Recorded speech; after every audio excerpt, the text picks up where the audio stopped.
can see you now. Okay, that's great. I just Yes. think I don't know why. I don't know if it's my phone or my internet, but it just seems to keep dropping. Sorry about Yes. that, guys. No problem. Yes, Nancy, you were saying. Yeah, I was just saying that it's a great time to be talking about this, all about kindness and empathy in these times. We're calling it the Corona times, right? These days, and we're living it. And it'll be a great story to tell our kids one day when they have grown Very up, and true. for them to tell their kids Yes. how we lived and how our lives changed after this. I think one of the biggest effects of all of this is we're getting more in touch with ourselves, and Yes. we're learning. I see every single human being is becoming more aware of themselves, and as a result more aware of other people's Very feelings true. and which Yeah. is needs a huge dramatic shift. That's all I've been trying to work towards all these years, and see that nature found a quick way to force us to think not just deeper into ourselves but also to Yes. consider other people. I think it's absolutely amazing, amazing times. Over and above, of course, the larger impact. There are a lot of negative impacts, but the the positive sides are also there, where we're learning a lot from nature. Very true. Very true. So just let our followers know about the Kindness Foundation. When did you start? Why did you start? And Mm. what does it do? So the Kindness Foundation, let me tell you what we do. Our basic ethos, our basic motto is how can we um, make people more kinder, compassionate, and more empathetic. And I know that sounds like a cheesy tagline, but we have really thought deeply into it, and we do it with we have like three pillars of our philosophy. And the first Mhm. one is what we call inspire, which means we bring stories of people who've had either very inspiring lives or they Mhm. do inspiring work. So Mhm. that helps people expand the current concept of kindness and empathy. Because currently, whenever you talk about kindness or you talk about empathy, the first thing that people think of is charity, right? You think when Yes. you do monetary charity or charity with goods, that's the best Mhm. way, to be kind. But kindness is beyond that. Charity begins with charity of thought.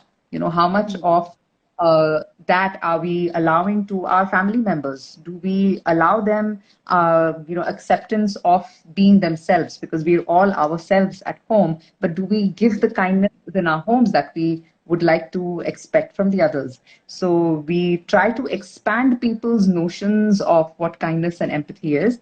And Mhm. the second pillar of our philosophy is something called invoke, which we firmly believe that every human being has a limitless capacity for, infinite capacity for kindness and for being good. Every single human being. Very It's true. just that Yeah. as we grow up and we become older, we forget it. We have many layers of experience of other kinds that we bury it inside us. So the idea is how can we invoke what is already within you and get you to be ignited so that you can either affect your own life or the lives of others. And thereby that brings us to the third philosophy, a third pillar, which is impact. And it means that every single is capable of impacting someone else, either one person or actually many people. So this is not something that, I have a copyright over or you have a copyright over. Kindness and empathy, every single person is capable of it. So don't wait for someone to show you the way. Don't wait for someone to show you that it can be done. The Mhm. idea is how can we ignite people to just go out there and make an impact at a macro level, not just in your internal environment.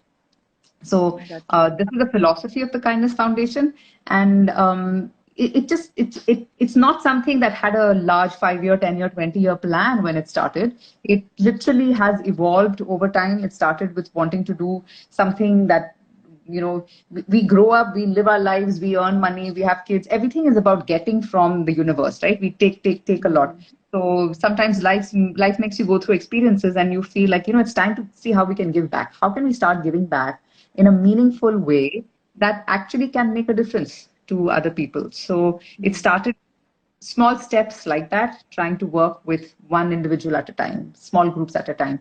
And then when the need of the hour felt like you need, to make an impact at a larger scale, because this wasn't working with ones and twos wasn't fast enough. That's how the whole Kindness Foundation came by. It was earlier called the Kindness Project because we started with one project, and Okay. but now we do so many different things that we are, our NGO is now called the Kindness Foundation. Amazing. So I want you to specifically talk about two of your amazing initiatives. One that you're doing with the Greater Chennai Corporation Mm-hmm. during this crisis, and another is the Lal Bati Express show that you conducted. Mm-hmm. So Okay. I found these two like really interesting. So can you Uh-huh. just elaborate more about that? So I'll give you a little bit more background about what all of this is about. So all of the Mm-hmm. work that I've been doing so far has been working with smaller groups and individuals. But like I Okay. said, the need was how can we expand it? How can we make an impact at a larger scale? So to do that, we are planning to do an International Kindness Festival in September, end of September Oh, this year.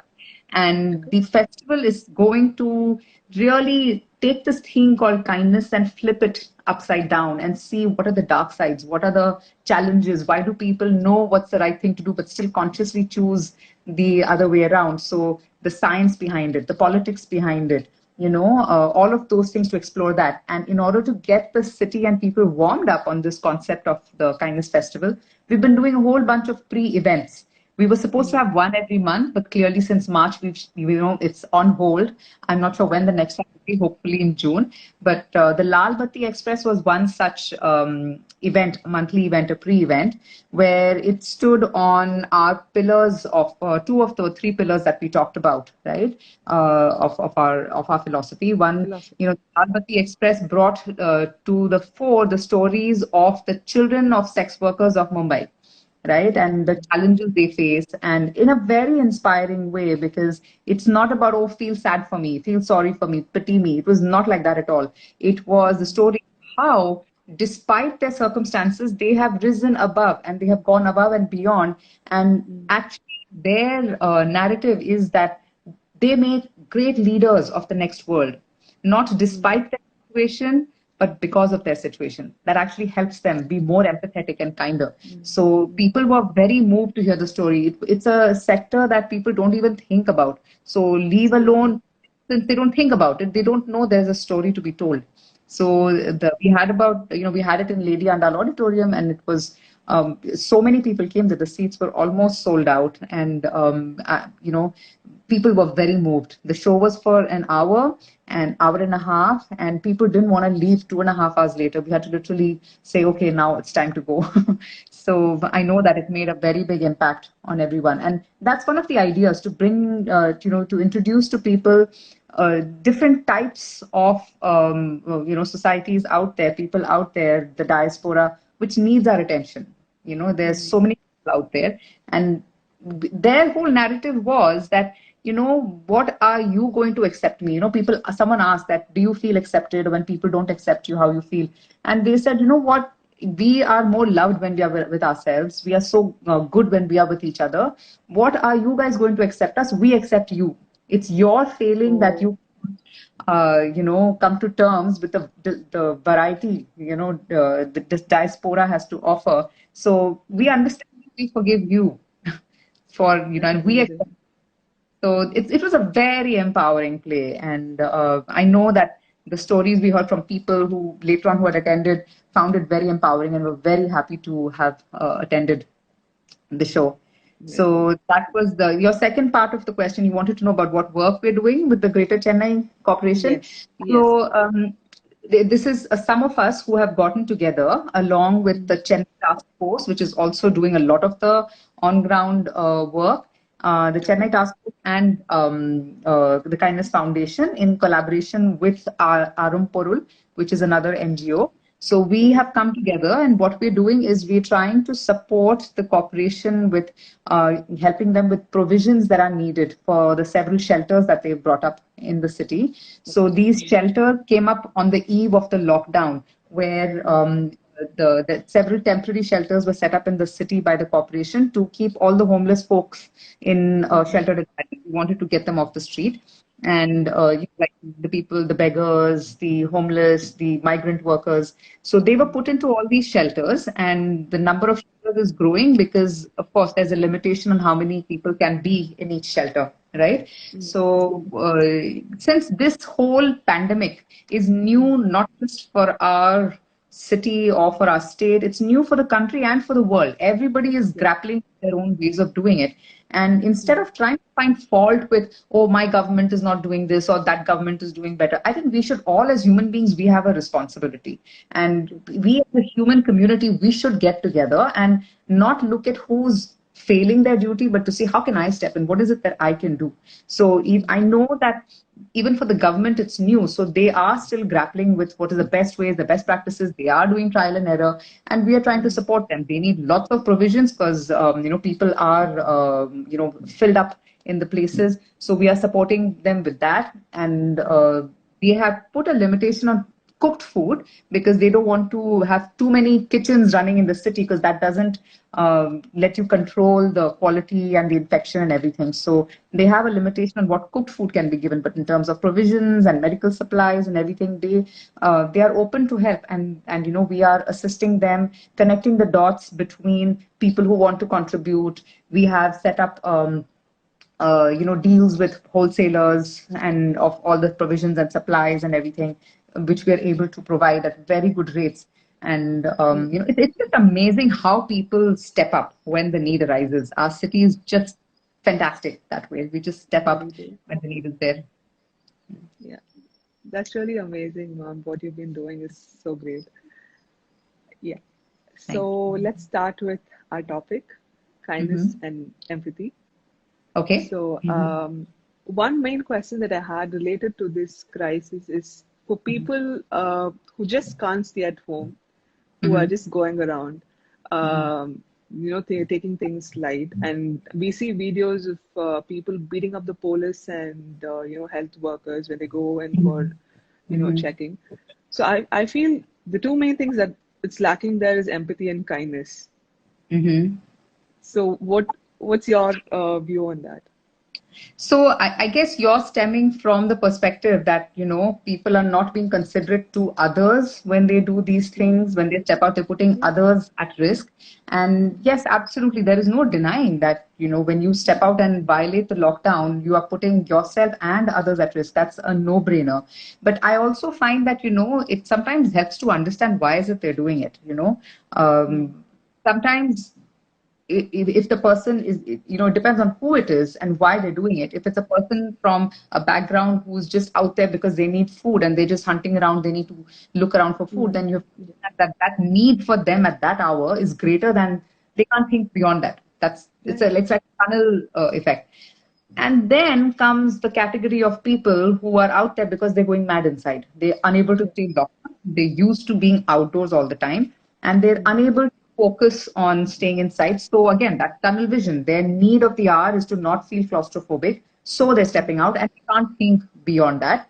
And this is like anxiety attack or a panic attack or just this feeling of claustrophobia. So there are tools and ways out there. I mean, if people are listening, there are tools and ways to manage the anxiety, to cope with that. You don't need to step out, really. There is a dozen different ways. People are Googling so many things. Just Google how do you manage an anxiety attack at home, from breathing techniques to grounding techniques to visualizing. There's so many easy things you can do just sitting in one spot. Don't have to do any exercise or anything. So there's that category of people. And then you have the troublemakers, who are just doing it because they want to do it and they want to flout the authority. And to that category, I would say yes, there is a serious lack of kindness and empathy. And I don't know if any advice helps them, because their focus is not on being nice to people or thinking of the larger perspective. They're just thinking about, okay, I've always flouted authority and I shall continue to do so because that's how I get my voice heard, and use this as an opportunity. So it depends on which category you fall into. And from where we are standing, where we don't fall into any of those categories, yes, it's easy to say that, they lack kindness and empathy. They lack sensitivity and compassion towards other people. But they are operating from whatever space they are in, and not to justify them, but whichever category you fall into, there are ways out from being indoors and, to overcome your own challenges. Running out is actually not a good idea. It definitely, world over, you have people, people are online all the time. They're getting so much information from there. Everybody, whether it's a celebrity or it's a politician or a scientist or a doctor, everybody insists that social distancing is really the only way we can slow down and maybe taper it off. It's not Yeah. foolproof, I agree, but that seems to be the only thing we have right now to go on. Mm-mm. So also with this corona crisis, people are so concerned about what kind of charity celebrities do, right? And Mhm. they start again judging them based on the amount they donate or if they don't donate. So do you think it's right? I mean, it's Which, not right, but right to judge or right to donate? What's your question? right to donate. No, sorry, right to Uh, judge. right Right to to judge. donate is like it's up to them, right? But Mhm. they measure the kindness or the empathy that they have towards this crisis based on the amount or the initiative that they take, right? Mhm. So yeah. And I am the last person to be judgmental of anyone because we really don't know why people operate the way they do. What is the limitations they come from? But I Mm-hmm. feel that it's definitely possible for every single individual, no matter who you are, to do something, to be able to contribute in some way. Yeah. And if contributing monetarily is not easy for you at the moment, it's not possible for you at the moment, there are so many other different ways. And I would say, at the very least, if there's nothing else you can do, nothing else you can afford to do, can you at least make sure that whatever you're eating, leave a portion of it outdoors for the stray animals who are actually starving, who are in very bad shape? Can you leave a bowl of water on your terrace for the birds? The heat is rising.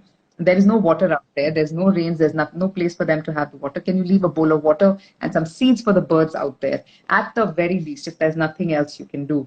Then moving on from there, if you still can't contribute monetarily, then I mean, now is maybe a good time to start cleaning out and removing all the things, the clothes and all the extras that you have in life. Because if you really think about it, we are all existing just fine, and we don't need 90% of the things that are there in the house. So a lot of the things are excess, which we're realizing right now. So maybe it's a good time to segregate all of the things that are sheer excesses in your life, so that when all of this lifts, at least at that time, we can make sure that it goes into the right hands of the people.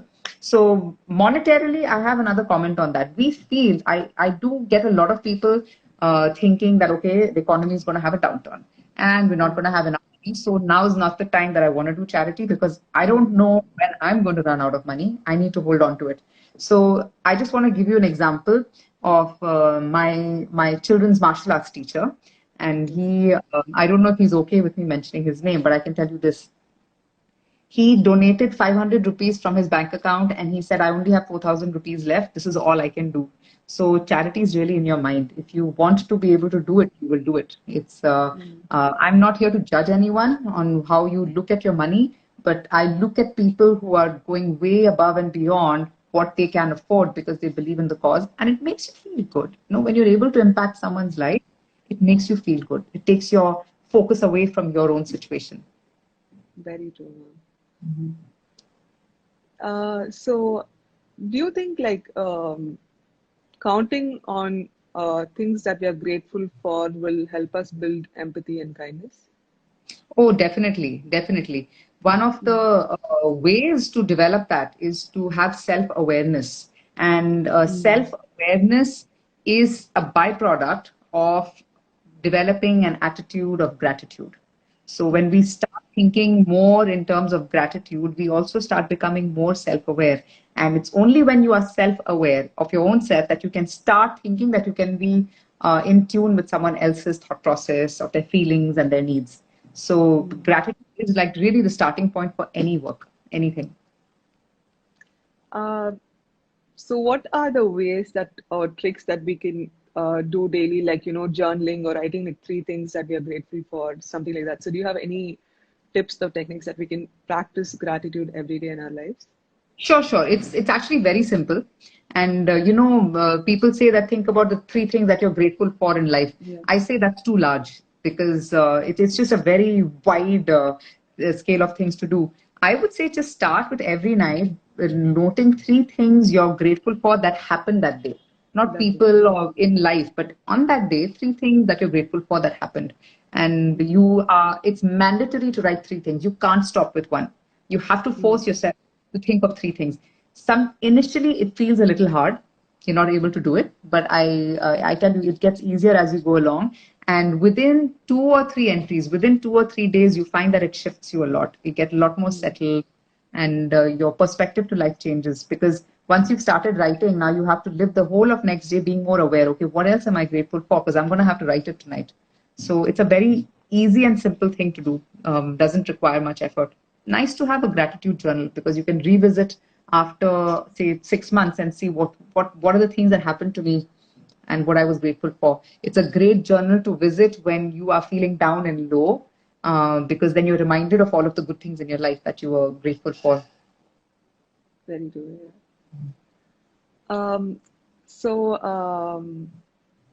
Another question that I had in mind is, like, we get into a lot of disagreements or arguments with people around us. And we take it personally sometimes, or sometimes people react in a way that, being defensive and being more negative or having another strong argument makes them feel better. So how do you think we should cope with this? Managing disagreement. So that's a very large topic. It can't be answered in a small thing, because I never like to talk about something that I can't share tools on how to work with it. But I can definitely tell you, yes, it's possible. The way to do it is, of course, it's a 4 to 5 step method, where you first have to connect with what the person is thinking. Then you move to and it has to be beyond yourself. You have to have the ability to think, what could the other person be thinking? Then move on to what could the other person be feeling? And then it moves on to, okay, what does the other person need from me? Right? Because it's all, whatever disagreements we have, it's a matter of not understanding what the needs of the other person are. There are some needs of the other person that are not being met. And those needs are most of the time of validation and respect. And most of the disagreements happen because the other person feels either invalidated or disrespected. And we don't understand that, because sometimes we have not done it intentionally. But if we can get into that space where we first check in with what they're thinking, what they're feeling, and then what is it that they need from me, what need has not been met, then it's much easier to do that. Now, it seems like too many steps in the middle of a heated argument. You can't do that. You certainly can't follow all of this in the middle of an argument. So the best thing to do is, when you know it's becoming a runaway train and you can't stop it, you freeze, just stop talking mid-sentence if required, just zip your lip, take a few deep breaths, shift your position, move around a little bit, because we tighten up when we are in a sense of, it's like fight, flight or fright, right? So in that mode, we tighten up. So you release your position, you take a deep breath, and maybe just step into the next room until you calm down. Things said in the heat of the moment are always regretful. So it's best to first calm down and then practice this concept of understanding what they're feeling, what they're thinking, and what the other person needs from me when you're not so heated up. That's how I feel, you can inculcate empathy. That's lovely. So I just have one last question. Sure. Why do you think kindness and empathy is important for a person, irrespective of age group? Why is it important? Okay, it just makes you a happier person to start with. It will make you a more happier, a calmer person. And when you are generally a calmer person, think of the benefits. Your relationships will be good. Your career will be much better, because you have the ability to understand your clients as well as your colleagues, as well as your bosses. Because when you are calm, able to think about how the other person, what their other person's needs are from you, you can operate much better. So whether it's your personal relationships, whether it's your career relationships, whether it's your own well-being, whether it's your own physical well-being or your emotional well-being, empathy really helps, because empathy begins with yourself. We are always judging ourselves too harshly, being critical of our own selves. So empathy helps from within. It helps you in a very tangible way. It helps your physical health improve, your mental health improve, it helps your relationships, and it also helps your career. So in every single way, empathy must be focused on very consciously. How do we practice it, ma'am? Like to make that part of your lifestyle for people who are lacking it or people who have not Mhm. given much importance Develops it. to it. Yeah. Mhm. So how do we So like practice it in our day-to-day life? So there are like this 10 steps to making it a part of your life. Like anything, like learning any new skill, Hmm. it's not a magic wand. It will not happen overnight. And there's no one magic mantra that if you adopt, you can be that way. There are many broken down steps to it, especially for people who feel they don't have a handle on it when things get bad. Most of the time, we know all of this at a cognitive level. We know what's right and what's wrong, what to say and everything. But push comes to shove, we react badly. And that's what we Yeah. want to get a handle on. So we are going to Hmm. continue to react badly, push comes to shove, our point that we've been practicing it otherwise. So to break it down into small pieces, I would say the very first step is to practice the pause, where you pause between the stimulus and the response. So, I always tell people the what is a reaction? It's like you putting your finger in the fire, you will take it out immediately. That's a reaction and that's required. But Hmm. whenever someone says something to us or a situation is happening, that is not how we are supposed to respond. The difference between reaction and response is the time gap or the pause between stimulus and how we're responding. So when we breathe, take time, right? That is the very first step. That's the absolute first step to understanding that I cannot react. I have to Hmm. respond. And how am I going to respond? Now, this thought process can happen by whether it is with a spouse, a family member, your parent, even your child, because I think nowadays it's either the spouse or the child who are triggering you the most. And you have your colleagues, your bosses. Anyways, you can't speak in front of. You have to practice the pause. You have to be Yeah. quiet. You have to do it in a constructive way, not in a way where you're seething inside, but in a Hmm. constructive way. So just the step one, start practicing the pause. That's the most important Hmm. step. Okay. Lovely, And ma'am. of So course, I mean, I do have, for anybody who's really interested in knowing more about it, I do have like this 10-step process on how to really develop and cultivate this concept of empathy for people who are interested. So I'm very happy to share it with them. I don't know sure. if it's within our scope to discuss all of that right now, Yeah, yeah. but practice the pause to start with. Sure, ma'am. So I don't seem to see anyone having any questions Okay. in our life. So, Mhm. so is there anything else that you plan to share in today's session? I just feel that, I get so many, I've been speaking to a lot of people and I find that a lot of people are feeling very anxious about being locked indoors.